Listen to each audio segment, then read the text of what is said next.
ой келди. Эмнеге Россияда иштеп жүргөн мекендештерди биз мигрант дейбиз да, грубо болот го.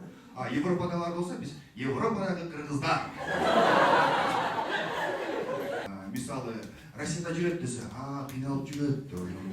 Европада жүрөт десе, жыргап жүрөт.